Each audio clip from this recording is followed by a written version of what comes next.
This is the Relevant Podcast.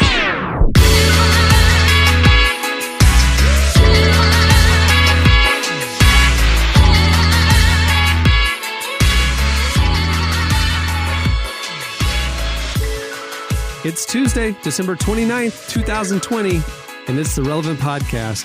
In Orlando, I'm your host, Cameron Strang, and before I tell you about today's episode and introduce the cast, I want to tell you that this episode is brought to you by Christian Planner.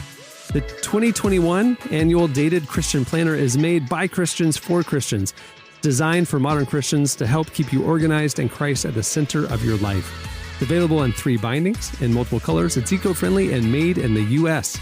With the Christian Planner, you can walk in your faith throughout the year with space for journaling and sermon notes. And right now, as a listener of the Relevant Podcast, you can also get a free 3-pack of cross-grid notebooks for a limited time. Just add the 3-pack of notebooks to your cart and enter the code RELEVANT at checkout.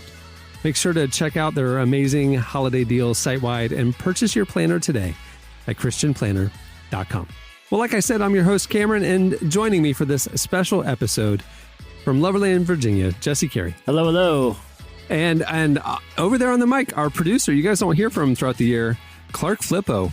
Hey, Clark. What's up, guys? So, we close out every year of this show with our best of. Now, normally, our best of brings you the best conversations and music artists that we've had throughout the year. What we're doing this year, because 2020 was unusual and we didn't have any bands come through our studio, we decided to do it a little differently. So on today's episode, we are bringing you some of the best cast moments, some of the most poignant conversations or funniest moments of the show this year. And on the Friday best of, it'll be our best conversations and guests. It'll be more of a guest-focused one. That's why we wanted to have Jesse join us. We're just going to take you through memory lane a little bit this year and look at some of the highlights of the show. Well, back in October, episode 835, we had, it's Halloween, day before Halloween. Yeah. And as we are wont to do, we celebrate the dark art holidays every year. That's right. Very graphically, a lot of sacrifices and things, and rituals. I would say rituals fairly. Continue. But, we had our annual game, the Church Halloween Alternatives game. Here's a little clip of what happened.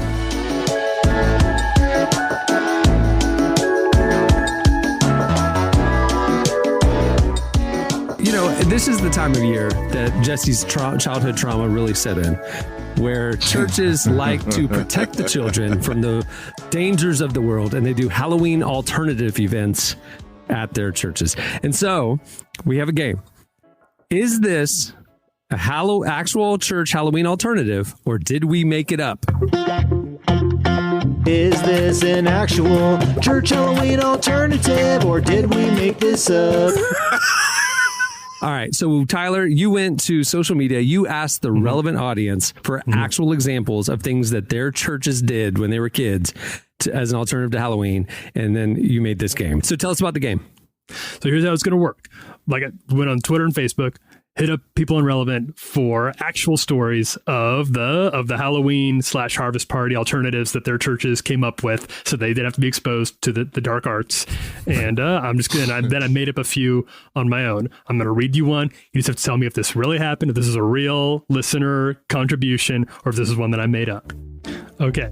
So the first question is going to go to you, Gabs. You feel ready?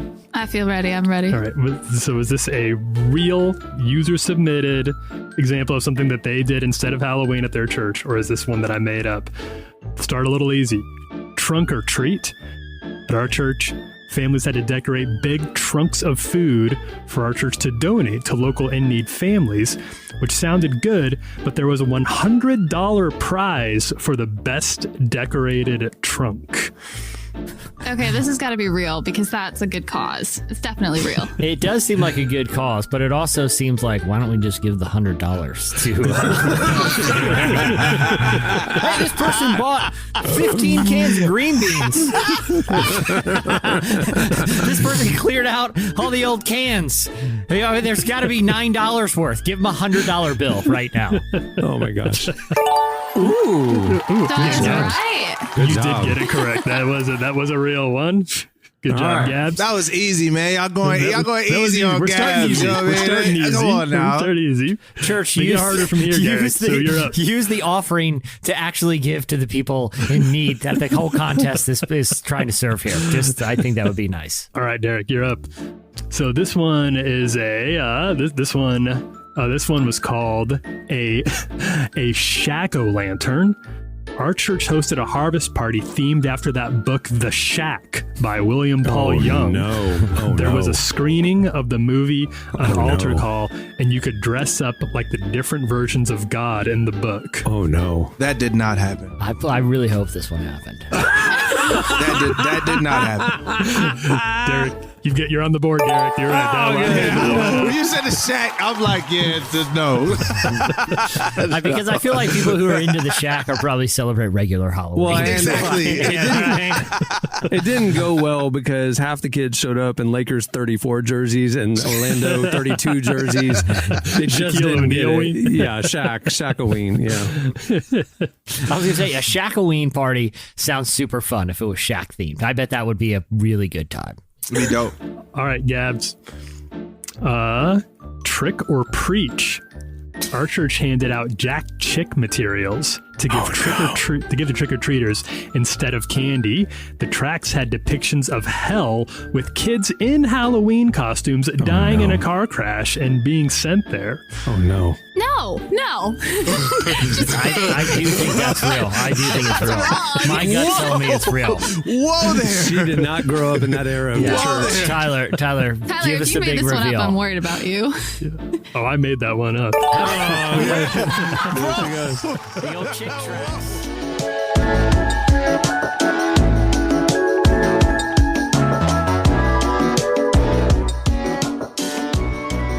Hey, Karen, remember back in the fall when there was actually things as a slow slice week where just not a lot was happening in the news? Now it feels like Early fall. Early fall. Now it feels like we go through news cycles like within a day. Right. You know, like we've had a major political scandal unfold, resolve, and have more questions, or there's the some new update about a vaccine, a pandemic, a conspiracy. Do you remember what it was like when there used to be a slow news day or week when we would there was things to talk about that just didn't seem like the world was imploding, and it was hard to find something newsworthy even happening? Because I do. Yeah, that happened on episode 822, September 15th to be specific. It's one of those days where if the news cycle isn't giving us what we need for slices, sometimes the tail needs to wag the dog. And Jesse made his own news. He got down an internet wormhole researching some weird phenomenon, and then turned it into quote unquote news by bringing it in slices. This is Jesse's fascination with a story he found about a deep hole. Simpler times, Cameron. Simpler times.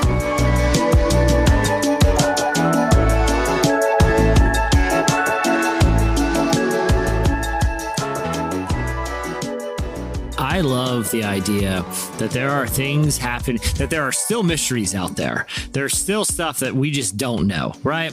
And I'm not talking space stuff, because let's be honest, space stuff gets pretty boring because it's space. Space is boring. Space is super lame and super boring, and only nerds like it. And that's why I want to talk about Earthbound mysteries. And I have a great Earthbound mystery. And I stumbled upon this, that one of the headlines you may have seen going around this week. I'm going to read two of them. No one knows what lurks at the bottom of this freakishly deep submerged cave. Here's another. The world's deepest freshwater cave just got a whole lot deeper. So there is a cave. It looks like just a giant hole in the ground in the Czech Republic. They already knew that this freshwater cave was one of the deepest in the world. And they actually tried to, a few years ago, get a measurement of just how deep we're talking here. And they got this long fiber line, and they put all this equipment down there, and it didn't hit the bottom. They have a suspicion that it goes so deep that actually at the bottom of this this hole, it could be heated by like magma, right? So there are abyss that exists in the ocean. We're at the bottom of this abyss, the deepest points of depth we know that exist on planet Earth, that because the bottom is heated by magma, that new organisms grow that don't require light, but they are able to get energy from heat that's actually coming from the Earth's core. But that's salt water. That's in the ocean. We know what it is. This is an isolated hole in the Czech Republic.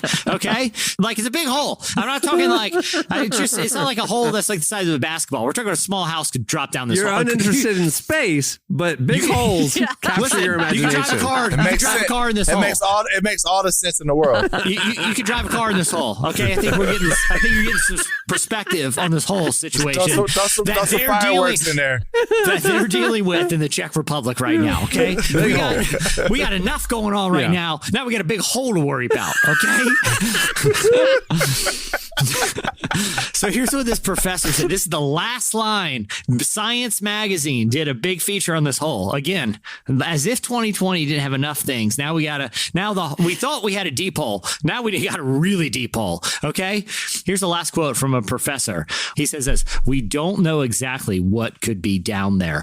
Boom, boom, boom.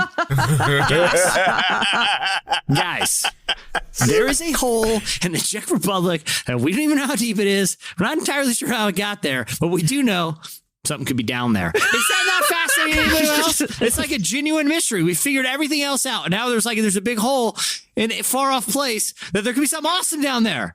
Something we awesome. Don't know. How are you not interested in space? That's the whole reason that they want to go to Mars and stuff, is to see what's there. Just look, space is way too much work. Like this hole is a lot of work. They don't know what's down there. It has magma in it, bro. Like literally. Okay, here, Derek. If I said this, hey man, you got to figure out but in the next 10 years, either how you can get to Mars, okay, right. or how you get to the bottom of this deep hole. Which one you choose?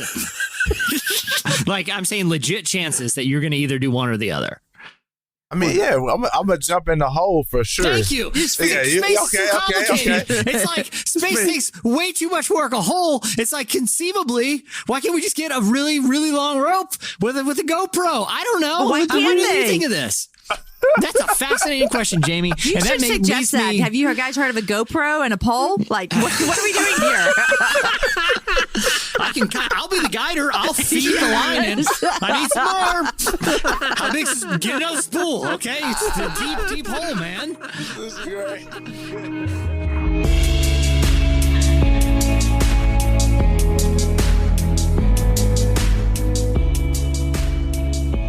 Well, shifting gears from the deep hole, episode 804 back in May, May 29th specifically, it was at the beginning of really a moment that will, in hindsight, define 2020 for our society in many ways. And it was a very difficult season for a lot of people in our country, with a lot of the racial injustice boiling over into national protests. It was something that was the forefront of our minds. And we got into a conversation about what was happening in our country. And Derek Miner just opened up. There's no other way to say it. He just opened up. And here's what Derek shared back on episode 804 about how he felt with everything that was going on at that time.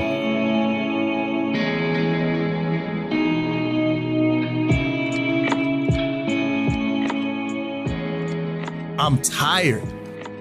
Dog, I watched my grandfather get beat by 6 cops when I was 9. I got caught in when I was 5 by some white lady with an afro.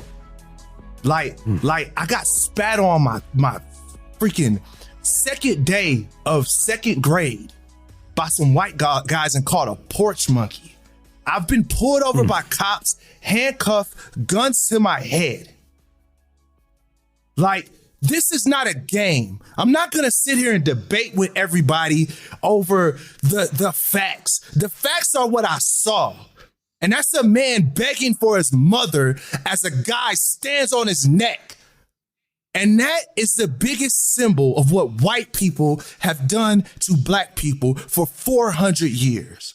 And as far as I'm concerned, like, if you If you can watch a video like that and then not be upset or not even take the time to say, I might not get it, but I'm not going to antagonize Black people and try to make them hash up why they feel. If you can't see that, we're not family. We're not brothers. You're not my friend. Like, and that's the truth. And if you pastors, if all you got to freaking offer with all the millions of dollars that's funneled into your church from tithes and offering, if all you got to freaking offer is an Instagram post or daggum Twitter post, that's all you got? Somebody who has been across the world preaching the gospel, if all you have is that, we're not brothers. We're not family. We're not friends. And that's the truth. Because friends don't let friends go through stuff like this and then turn around and antagonize them in the middle of their problems. They get up and they do something. You act like you don't know what to do, but you know exactly what to do for abortion. You know exactly what to do for tithes and all. You know exactly what to do for everything else. But when it comes to Black people, you're clueless. You've been clueless for 400 years. No.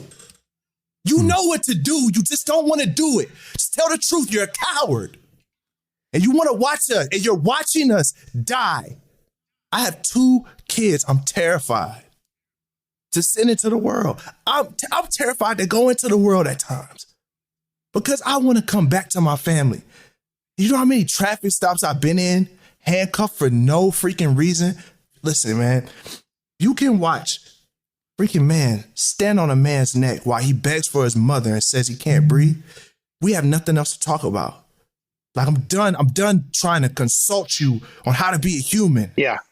I'm done consulting you on that. If you're supposed to be able to know, if you're good enough to know the Bible and teach the Bible and you know all this stuff about theology, then you should know enough about seeing people die and hurting and how to help them.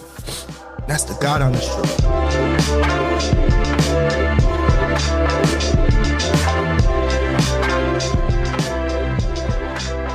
Cameron, I think there's one positive of 2020 was it is the year that older people started enjoying the technology that people like us have enjoyed for most of our adult lives. And this is the first year I think my parents attempted to turn on Netflix. You know, the quarantine forced a lot of people to adopt new habits. Yeah. One day I wake up and my parents, who don't, prior to quarantine,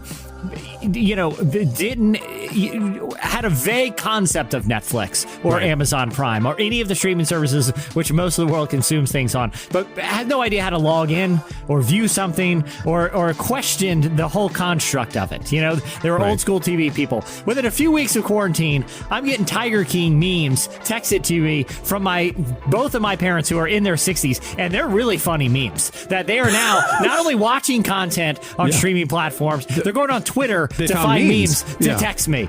Wow. So that was a special year. But Cameron, I think we all kind of owe it to one show. Yeah. Oh, no question. Back in episode 795 on April 3rd, we got talking about the one and only, the legend, Tiger King. Here's a clip.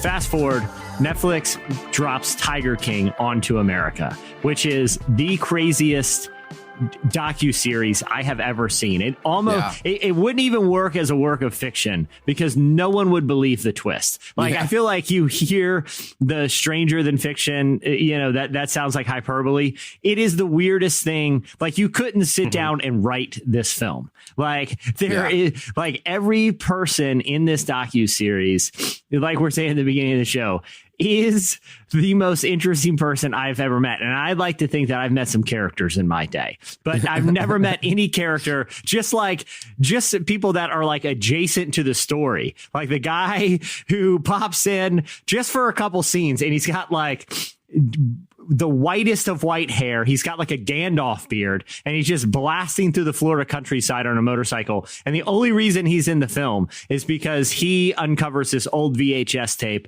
of a character who plays a Carol Baskins, who plays a large role in the film, of her in her younger days. And this VHS tape seemingly displays some of her hypocrisies when it comes to Tiger Care. But even those characters are the most interesting people in the world. Like, I don't know how long they've been sitting on Tiger King, or if the executives in like the Netflix boardroom is like, it is all aligning. Wait for it. You know, and it's like, now. I saw it before quarantine. Like it was like as all this stuff is ramping up. I had not heard. We talked about it before quarantine, Jesse. Yeah, I had not heard anybody talk. Like, I had not heard anything about it. I just saw it like on Netflix, new releases, and was like, all right, you know, I like documentaries. I like documentary series, so I just hit play, not knowing what was going to happen. You know what I mean? Like, not knowing like what I was getting into, and watched the entire thing straight. Like, you watch 6 hours. all 7 in one sitting. Yeah, because every episode, or each episode is just like a more mind blowing than last. You know? Yeah. Like, I can't tell you how many times I was like, oh, what? Like, out loud by myself. You know what I mean? And I want to preface to listeners, this isn't, if you haven't watched Tiger King, if you're one of the few people who haven't started, they should know it is not for the faint of heart. Like, there is a lot of amusement, but this show gets dark fast. Oh, amusement is a weird word. I mean, there is early on. You're just kind of like, who are these weirdos? Yeah. But then it I'd say episode 3, maybe things take a turn for new territory. Yeah. Uncharted territory in any media that I've ever seen, and definitely in any people I've ever met. It's weird and dark, but I do wonder. I think your point is valid. Like, would it be the cultural phenomenon that it is if everyone wasn't stuck at home? Not just looking for something to watch, but all of like the other thing that would dominate TV if everyone was home is, I think it's fair to say, is sports. You know, we miss March Madness. You know, they canceled March Madness. We would be right now, you know, if some very important NBA games to determine the playoff seeding. The Masters is coming up.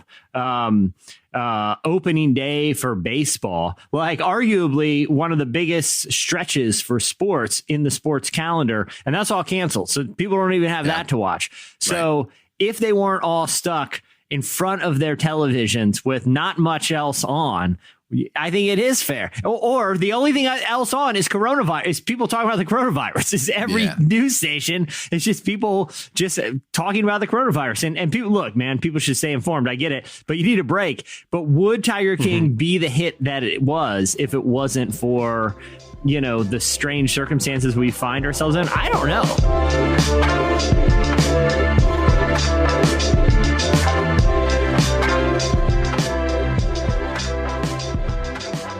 Today's episode is brought to you by Lifeway. In a culture filled with tension over sex, gender identity, pornography, and sexual abuse, many are asking, is it really possible to follow God's design for purity?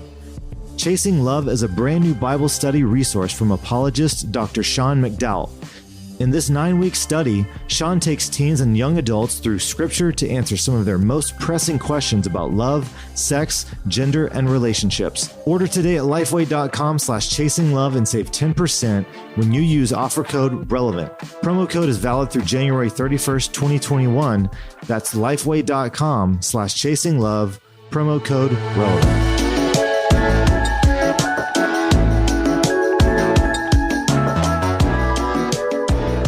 Well, this year marked a new era of the podcast. When I came back to the show in the spring, we also were joined by 2 new cast members who you know and love.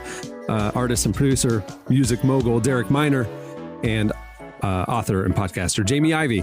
It has been a fun season with them, getting to know them and all the new things that they've added to the dynamic. But, you know, anytime you're meeting new people, you got to get to know them a little bit, right? So back on April 24th, episode 799, we did a little get to know the cast questions. These are always fun. I like making people uncomfortable and asking intimate questions along with ridiculous ones. So here we go.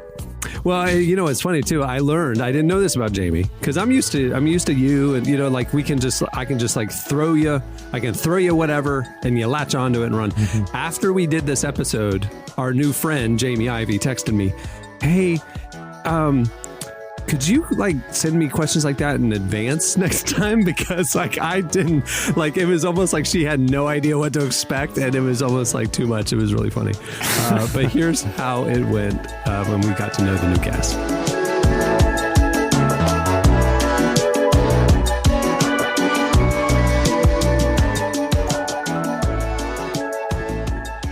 Okay, I have, as I've been known to do, I have prepared a selection of table topics icebreaker questions that I'm going to lob to you guys. And here we go. Jesse, you can chime in as well. This makes me so nervous, by the way. No lie. I'm not going to lie. I'm nervous. They're incredibly awkward. Yeah. And they might be a little invasive. I'm not nervous because these are for our A-list guests, and I'm maybe on a watch list, but I am certainly nowhere near A through E on a guest list. So most of these I'll leave for Jamie and Derek. But if they get stumped, I'll gladly help. All right, we'll start with you, Jamie. Now, everybody chime in if you got something to add, but I'll move it around. Here we go. So, Jamie, 60s, 70s, 80s, 90s. Which decade do you love the most, and why? Oh, definitely 90s. I grew up in the 90s, and 90s hip hop, 90s country. Those are the two. It sounds pretty crazy. Those are the two kinds of music I listen to. That was so I was like, wait. Shania Twain and Tribe Called Quest and Shania Twain. It's no Billy lie, Ray you guys. Cyrus. Yeah. It's no lie. I played basketball, ran track, and I went to the Houston Rodeo. I loved them both equally. Wow. Interesting. Hey, okay. They were, I guess. All right, what was the best year for hip hop in the 90s? I'm asking Jamie, not Derek. Oh, no. Derek needs to answer this. All right, Derek, you tell me best year for hip hop in the 90s. Oh, don't say that. Don't ask me that. I think like, I don't know, man, because you got the rise of New Orleans hip hop in like, the late 90s, like 98, 97, you know what I'm saying? So you got Master P, you got Juvenile, you got Hot Boys, all them. But then you also got, Pac and Big. I started really coming into hip hop where it became like mine, I believe, in like the 2000s. So Nelly, DMX, all those guys was kind of like those were the guys that I'm like, I was old enough to kind of understand what they were talking about. I have a lot of questions and we've only gotten through one. Okay. So here we go. Derek, what's your best scar story? Best scar story. I have a really long scar on my left shoulder, and it was because I was in college, and it was one of my good friend's birthday. So our decision was to beat him up for his birthday. Instead of just giving regular birthday licks, we just literally just jumped him in our dorm, and I went through a window. So yeah. Oh my gosh. So we like, so it's like, oh, all right, let's get him. Yeah, happy birthday. Boom, boom, boom, boom, boom. And like I'm the guy that's holding the guy while he's getting beat up. And then I go through the window, and then everybody just scatters and runs. And, we left him with a bill for his dorm window. So it was a great birthday gift. All right, Jamie, what was the worst style choice you ever made? Worst style choice you ever made?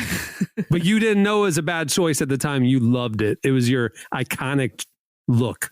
Okay, this wasn't. I feel like that this is not going to make the show. What I'm about to say, because I want you guys. Are we gonna have to change our rating? It's like that.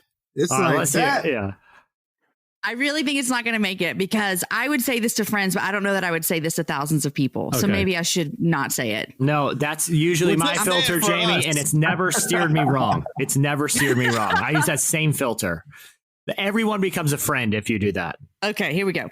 So when Aaron and I were first married, like no kids, early married, I had to have been 23 years old. I went and got my hair cut. I cannot believe I'm telling this on here to you guys. I went and got my hair cut, and I just got like a cute little bob, right? Like I thought it was like cute and in style. And my new husband, like we're newlyweds, like everything is like dreamy, you know, and like he could just say, do nothing wrong. He walked in and he looked at me, and this is where you're gonna have to cut. I am on the edge of my seat right now. I know. He walked in and he said, "Your hair looks like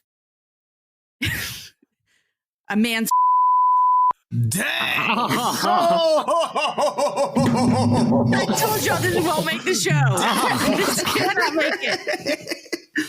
He looked at me with the straightest face and he said, "You have to change your hair right now." And I was like, "What? I just got it cut. It's awesome." He's like, "I cannot look at you with your hair like this." I gotta meet your husband. that man is gangster. Yeah. To be able to say that newlywed, that's a gangster husband. Oh, man.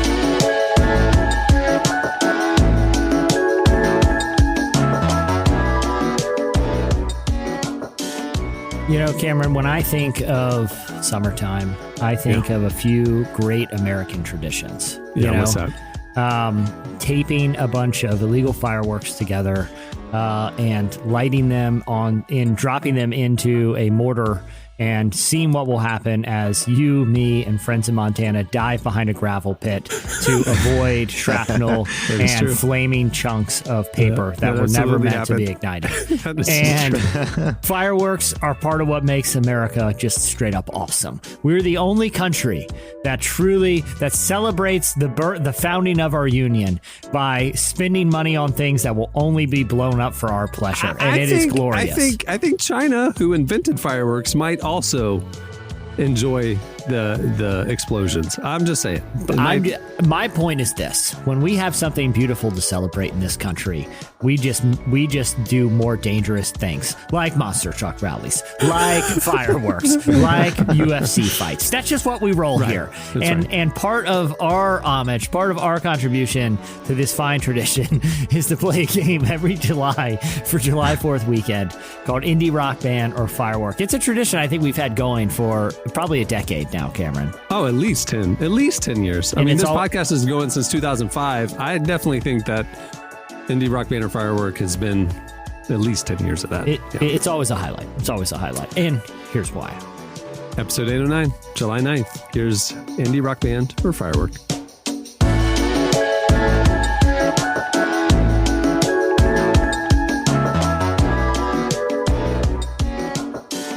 What we're going to do is play a game where it'll be Jamie versus Derek, and I will say a name, and you will guess whether that is an indie band name or the name of an actual firework. Jesse, you keep score because I gotta pick these as we go. I got it. All right, Jamie, you're up first. Okay. Is this an indie band or a firework? Wolfpack. Wolfpack is definitely a firework, and I bet you get 3 or 4 in it. Like it's like a pack of wolf fireworks. It is a firework. Good job. Look at you. Wow. Coming in hot. Coming in strong, guys. Yeah. All right, Derek. Pinch. Pinch. Pinch? Pinch. Pinch. Oh, that definitely sounds like an indie rock band for sure. It is. It's an electronic band. Wow. That's with your boy. Hey. Oh my gosh. That's with your boy. After round 1, we are in a stalemate 1-1. All right, Jamie. Rolling Blackouts Coastal Fever. Rolling Blackouts Coastal Fever. I'm going to say Rolling Blackouts Coastal Fever is definitely an indie rock band. It is. It's a rock band. Oh my goodness. Wow. Derek, we're doing so good, Derek. I want us to tie. Like we can do this. I am shocked. I am shocked. Okay, Derek, here it is. Flying Lotus. Flying Lotus. Oh, it's a band. It is. It's a pretty famous band. Yeah, it is. Yeah. Let me get my band. Try to go with the mind freak there. I didn't even know it was a band, so you're good. I'm like, are you psyching me out right now? All right, Jamie. Burst and Bloom. Burst and Bloom. That's definitely a firework, and I bet when it goes into the sky, it blooms. I hate you. This is absolutely correct. Oh, man. You guys are naturals. I'm going to run a fireworks stand pretty soon, guys. I'm shocked. All right, Derek. Yumi Zuma. I don't even know what that means. It's like, how do you?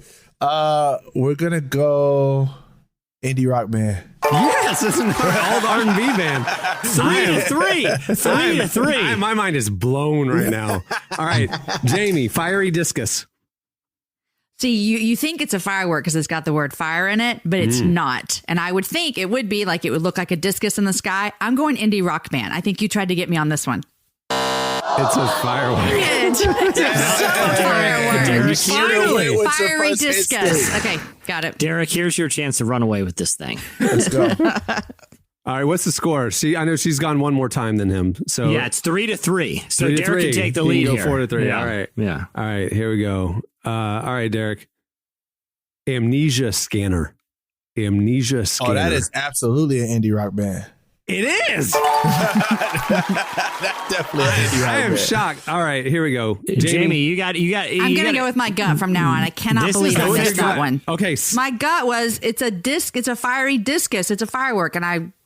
The score is 4 to 3. This is the fifth round. Here we go. Yeah. Sonic Boom. Okay. Again, I think it's a firework, but I think it's a band. Indie band. It's an indie band. Good job. That's how so reverse psychology works. Yes, That was they worked tricky, this time. though. That was tricky. That's a tricky one.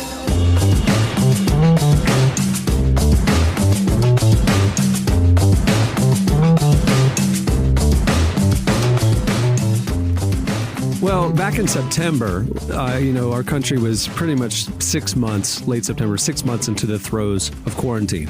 And we got talking about how that was affecting us and our society in unexpected ways. And we got talking about basically we're on a path toward all being the people in WALL-E. Where we're just sitting and we want to touch screens and have everything brought to us, delivered to us. This is the path we're on. And then I said, like, this is kind of a dream world in some ways. It's almost like cruising, which is why my favorite kind of vacation, because you literally can live the life of the people in WALL-E on a boat in the water. Well, our new friend Derek Miner informed us that he has no interest in cruising. He does not enjoy cruising. And I wanted to understand why. And then he explained his one experience with cruising was on a Carnival ship, and we all understood. Here's from episode 826, September 29th, Derek telling us why he doesn't like cruises.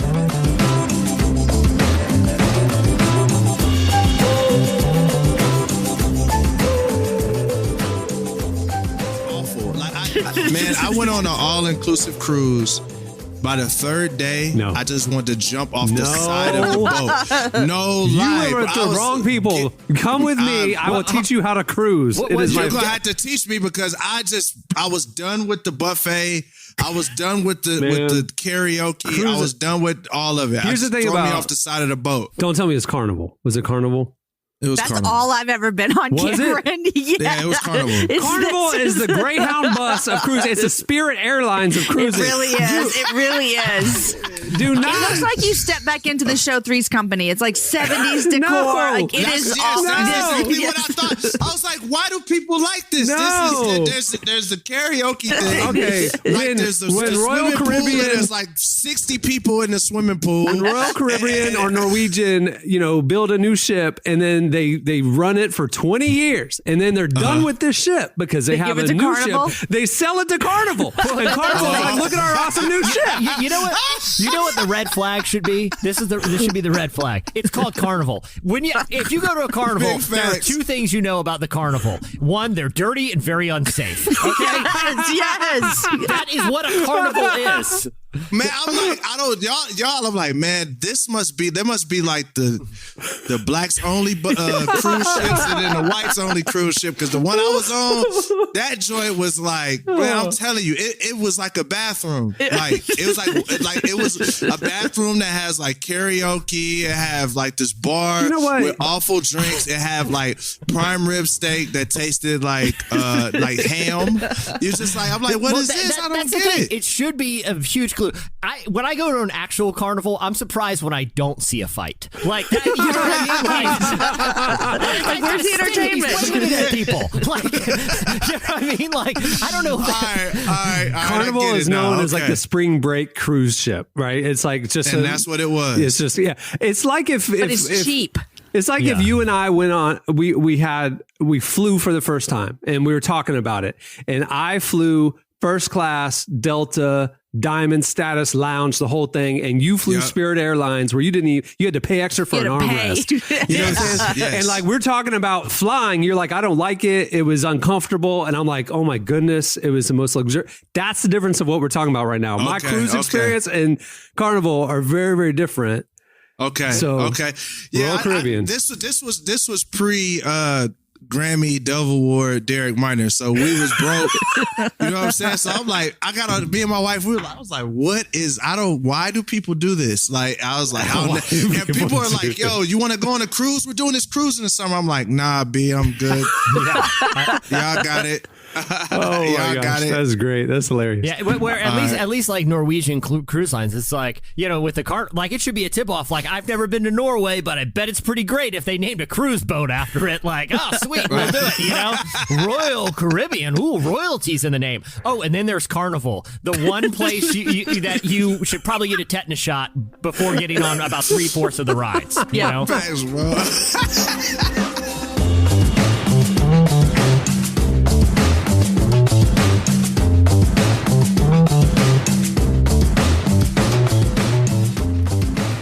You know, Cameron, we've had obviously Jamie and Derek have been incredible contributors to the show and really kind of helped round out a really great dynamic that I feel like we've been able to fall into this year. But, you know, occasionally we'll not only have guests, but we'll have people kind of sit in and guest host. One of us can't be here for one reason or another. And someone who always, it shouldn't surprise me because I feel like his music is pretty layered with wit and sort of a degree of self-awareness. But certainly if you follow Andy Mineo on like Instagram or something, you realize Andy's a really funny guy. And Andy, in addition to being an incredible artist and rapper, also likes to mix it up when he's out there on the road. And I consider Andy Mineo a sort of celebrity. So if he bumps into another celebrity, he feels right at home going to just, you know, I don't want to say accost, but get an experience out of the situation, you know? And that's what happened when he happened to bump into Ric Flair. By the way, if you or I saw Ric Flair in the airport, I don't think I would know it's Ric Flair. I would think that's a guy who likes Affliction t-shirts. But Andy recognized right away that's Ric Flair, and he told this story. It's episode 772 from January 7th.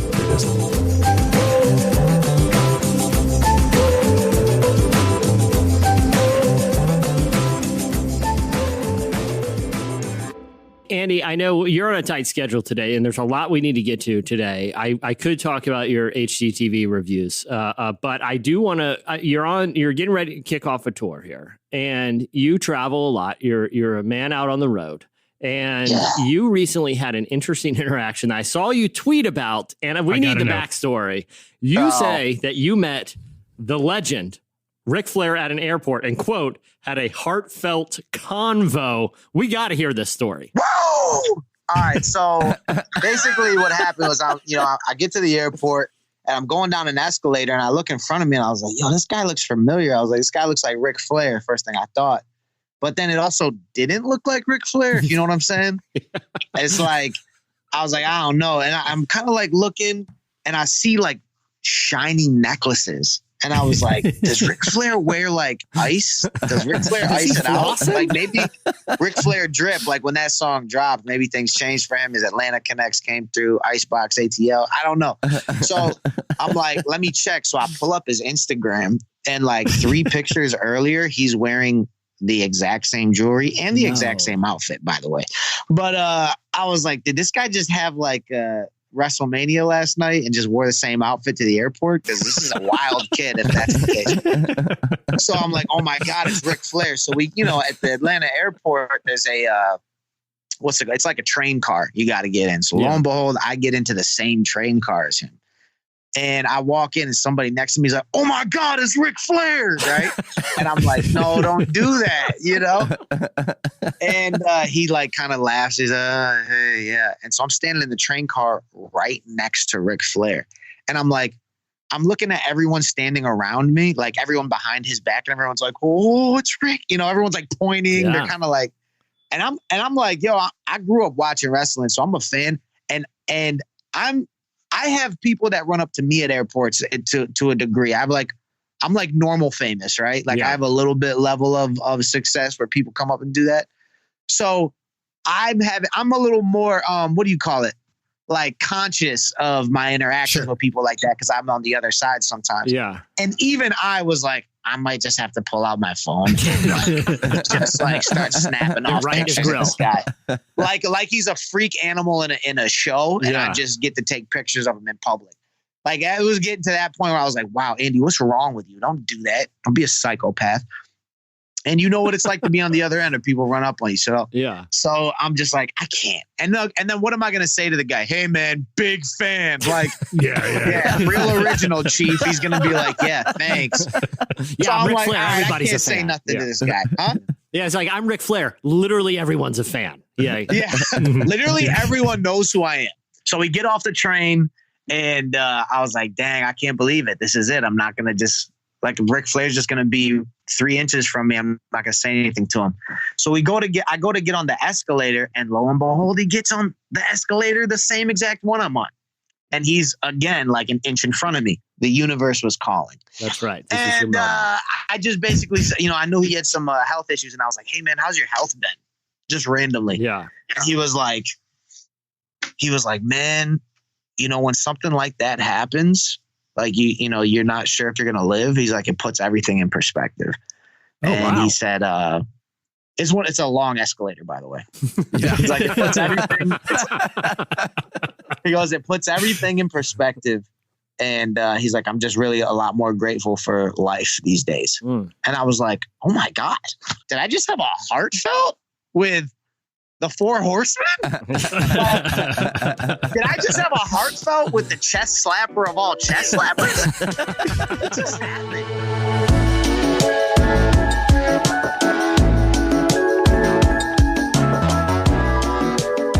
Well, as you guys know, on our Tuesday episodes, we like to involve you. I mean, we have our editorial question of the week. We've been doing that since year 1 of the podcast. And so, usually the question is sparked by something that happened on the show. And we like to connect it and involve y'all in the topic. And so we did that in June 26th on episode 808. The question of the week was your best prank stories. Jesse has it's one of his love languages is prank stories. Messing with people, yeah. Hey, Clark, side note here. Go ahead and cue up a clip of NT Wright talking about something deep and profound and theological. Let's prank the listener. Like they think they're getting pranked, so we get a little dose of the right man. Okay? The right stuff is what I call it. So episode 808, here is actually part of the question of the week, your feedback on prank stories.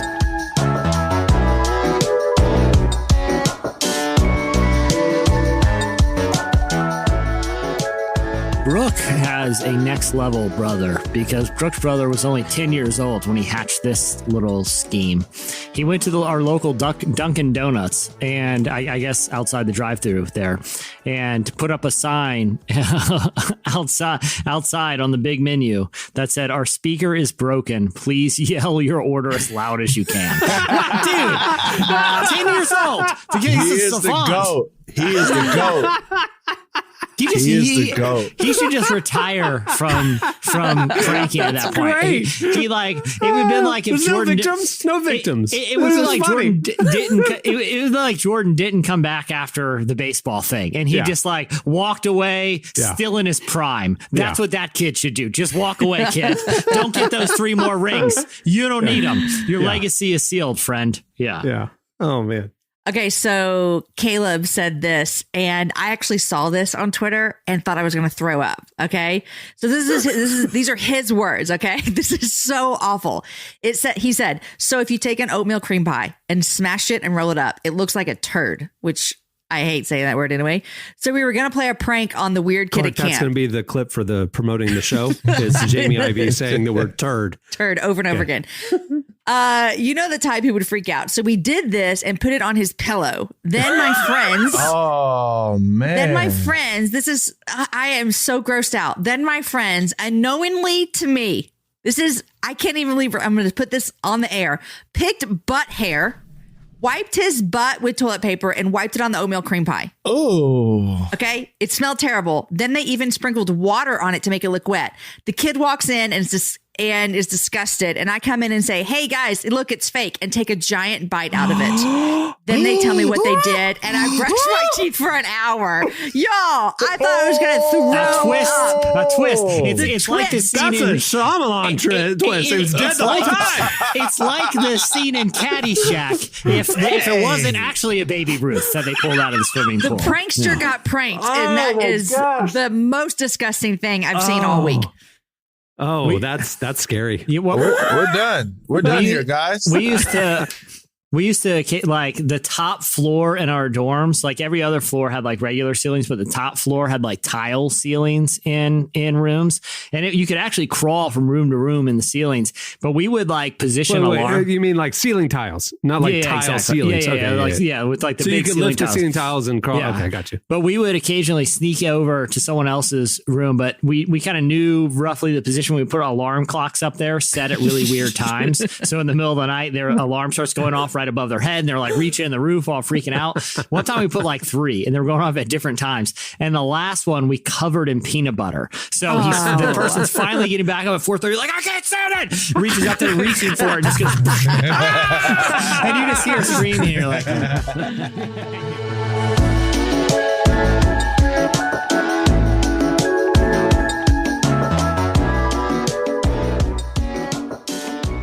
And lastly, we want to keep the question of the week vibe going, get you guys involved in the show. One of the things we love most at Relevant is finding funny, nostalgic Christian culture videos that the internet unearths and bringing them to you. Over the years, there have been some real classics, funny, viral videos, especially from Christian culture, but not just Christian culture. I mean, there's some good ones. So that was the question of the week on October 6th, episode 828. We asked you to send us your favorite classic all-time viral internet videos. Yeah, I feel like one of the other things that it always cheers me up in a year like 2020 is watching people fall down in ridiculous circumstances harmlessly, but hey, if there's ever near a year we needed YouTube, it was this one. The instant pick me up. These were really fun to talk about and reminisce about.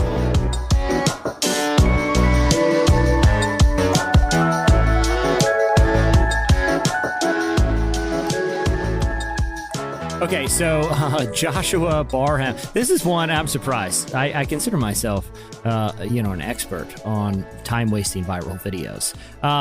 But this one, it was sent to us by Josh Barnum. Just simply said, "The best," and the title is "Old Man Can't Say Buttery Flaky Crust." I'm in. I'm laughing at the title. I remember this one. They were shooting a commercial for a restaurant, an old man and an old woman, and they were supposed to do like customer testimonies.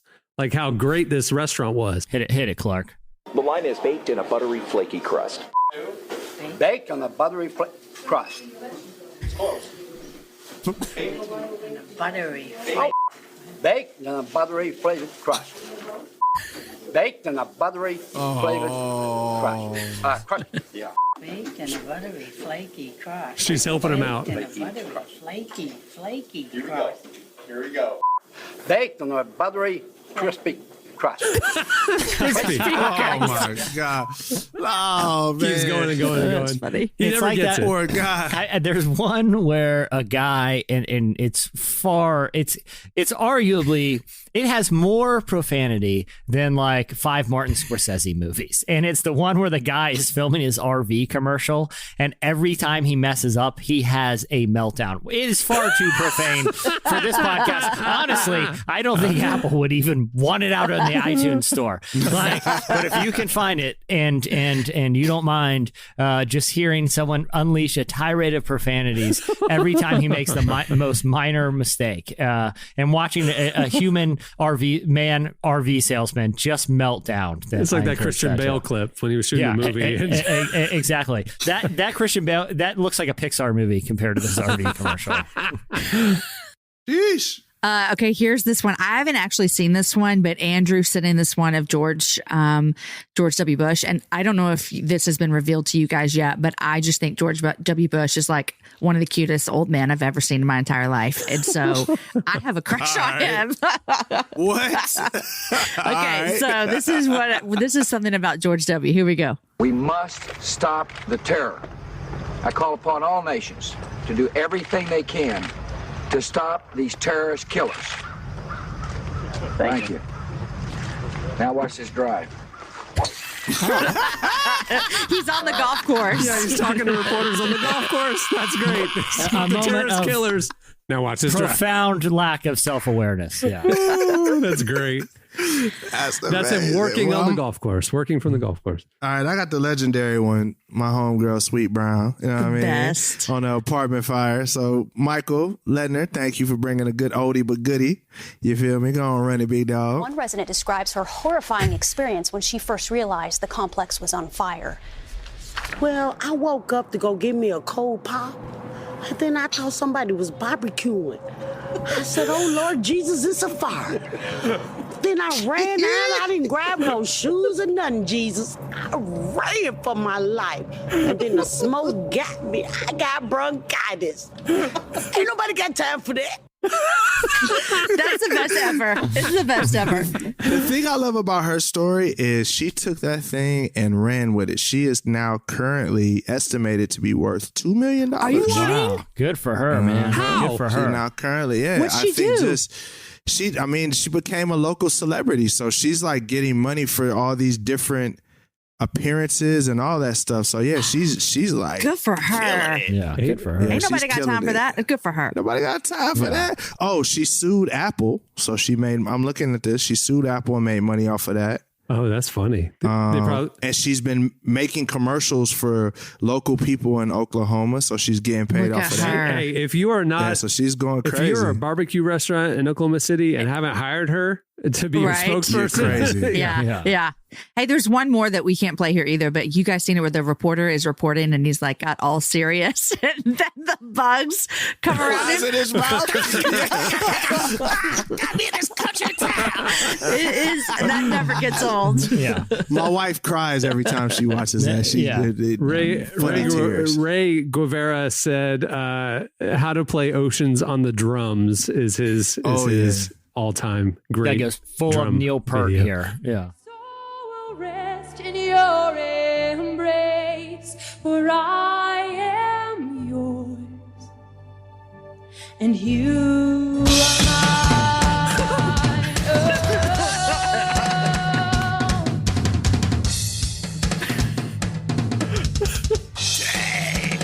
Double kick. It goes and goes and goes and goes and goes. Oh my God. The electric drum sound. The electric drum sound is what really kind of takes it over the top for me, and I just appreciate that. Things have turned way up. I don't know, Derek. You've probably spent some afternoons in a guitar center. That is always happening on the electric drum. You go to any guitar center from their opening hours to the close time, and there's somebody on an electric drum kit with headphones, leaving it all. It's like Garth in Wayne's World. That scene plays out in guitar centers around. Derek, is that not true? And I have a couple homies that work at various guitar centers, and they say that is the thing that drives most people to quit. It's just like non-stop drum solos. 13-year-old kid ripping the mess out of a guitar with the biggest amp they can find, and it's just awful. I love it. It's just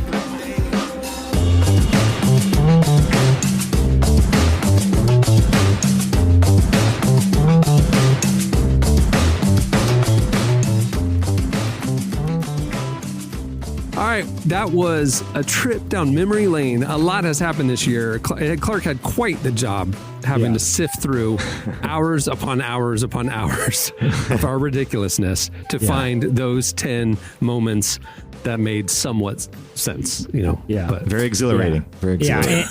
Yeah, Clark. Well, hey, Clark, I really appreciate you and all the hard work you put in this year. Obviously, Cameron, man, it's been a blast. We've been doing this a long time, and it's always a highlight of my week. And I feel like a lot of years we kind of close by just, some degree of reflection. And 2020 was a weird year, not just for us, but for everybody. But Cameron, I know you and I, in particular, obviously we're friends and know each other, personally in our personal lives. And I just know for me, and I hope this translates to some listeners too, being able to come together with my friends once a week, even if things kind of on a personal level are, hard, or things kind of in the world tend to, just kind of heighten anxieties that we all have. And we're all kind of very concerned about what's happening in our country and around the world.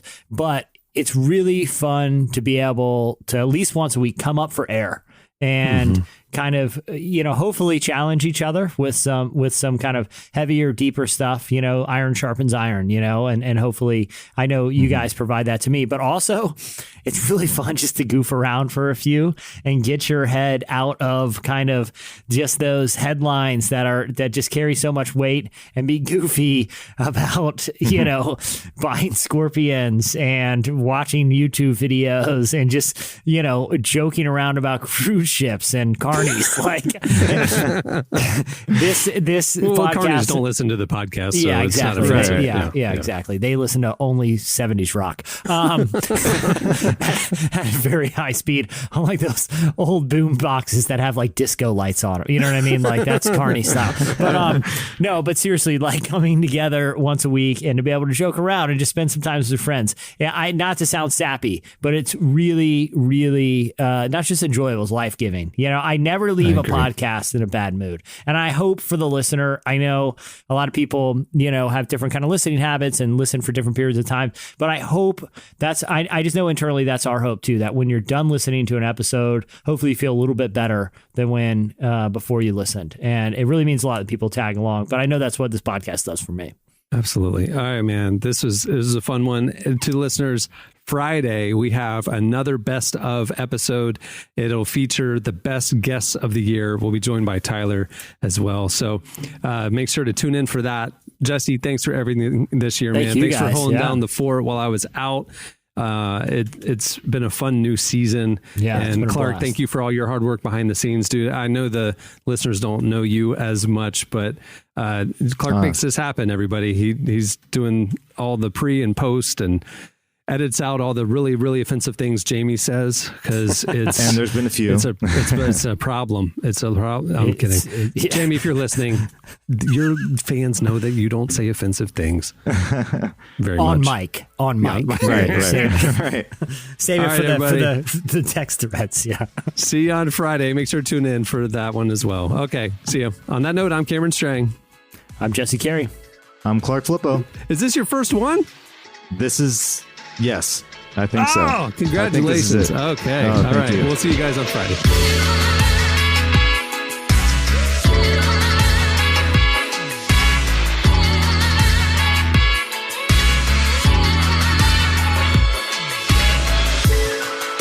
Thanks for listening to the Relevant Podcast. Check out our features, interviews, and news updates every day at relevantmagazine.com. And make sure to follow Relevant on Facebook, Twitter, and Instagram for the latest. For more great podcasts, browse the shows on the Relevant Podcast Network, which you can find at our site. And while you're there, don't miss the all-new era of Relevant Magazine. A new issue releases every other month at relevantmagazine.com.